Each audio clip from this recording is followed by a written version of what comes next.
TMS family, welcome to another exciting segment on the morning show. Across generations, African traditional healers have harnessed the power of nature to heal, protect and attract prosperity. So from love potions to rituals believed to summon wealth, certain animals carry deep spiritual significance in traditional medicine.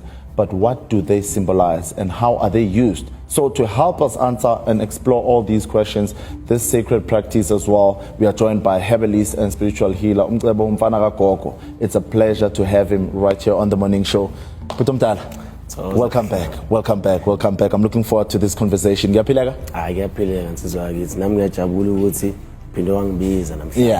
I know, because there's this question. We always talk about animals having played a huge, crucial role in African spirituality for generations.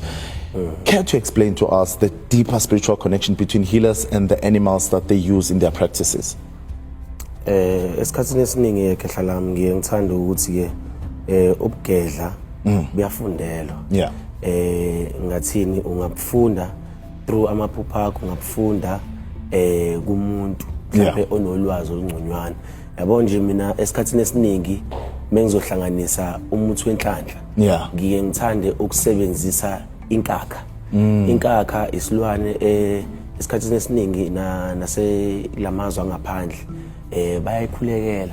Yabo basikhothamela leso silwane leso. So uzothola amafutha akhona ayakwazi ukuthi ke akusiza ukuthi udonse inhlanhla. Nakhona futhi muzothola ikhekhele inyosi ngoba phela inyosi ilwane ezisebenzayo esikhathini esiningi ezihamba zola uju.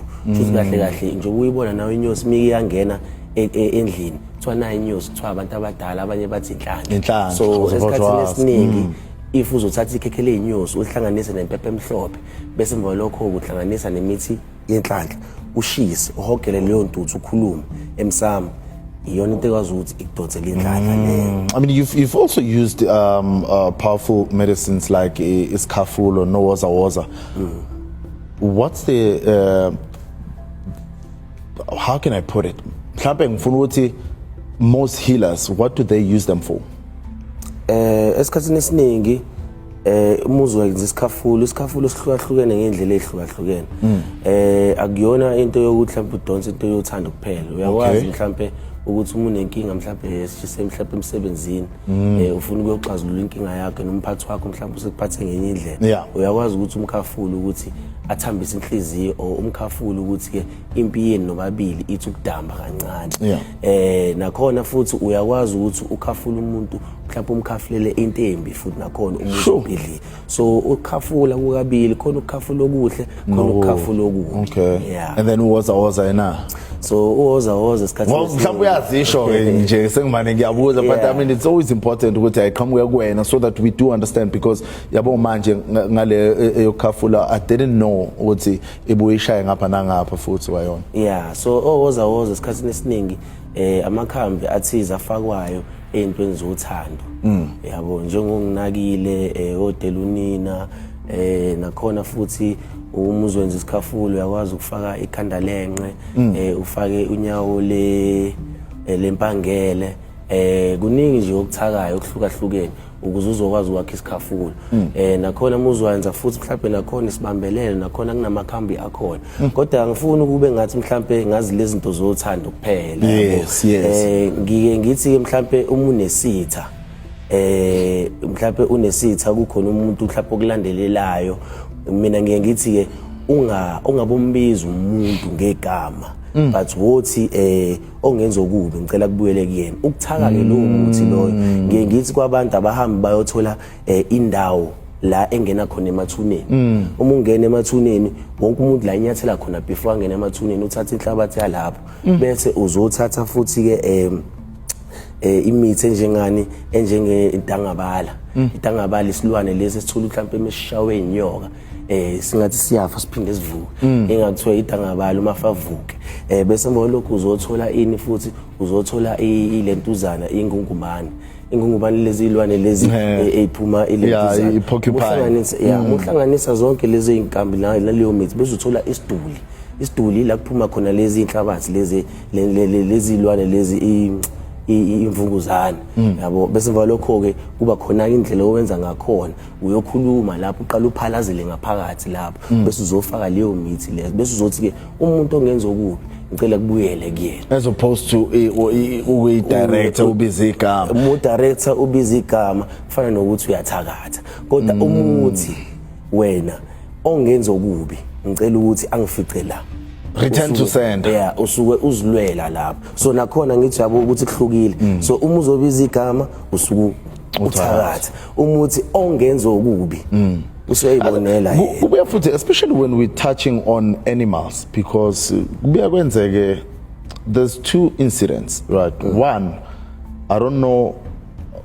ukuthi unolwazi kangakanani about the whole situation that happened eMarikana whereby bacela ngentelezi babuye basho nabafowethu ukuthi mhlambe kuyaphunywa beyoganga abantu kuthiwa hayi inhlamvu ayingangeni abangasiboni kodwa thina sibabone care to explain the difference and how key is that in people ukuthi abantu ba-understand when it comes to those things ukuthi it works or it doesn't work intelezi isebenza ngendlela ehlukahlukene khona intelezi yokuviya ekhaya khona intelezi yempi yabo kakhulukazi futhi ubuka laba amadoda lawa adlala induku emakhaya before aqala athele intelezi phezulu kwamahawu phezulu kweinduku zawo ngoba leyo ntelezi kusuke kuyintelezi yokuthi ke kunqobe izitha khona futhi ke intelezi uthola ukuthi ke intelezi yokuthi ke uyihlambulule wena ususuka umnyama nentelezi yokuthi ke udonse inhlanhla nazo zonke lezo zinto so ngiyacabanga ukuthi kulento le yaseMarikana kwakuyintelezi yokuthi bahlasele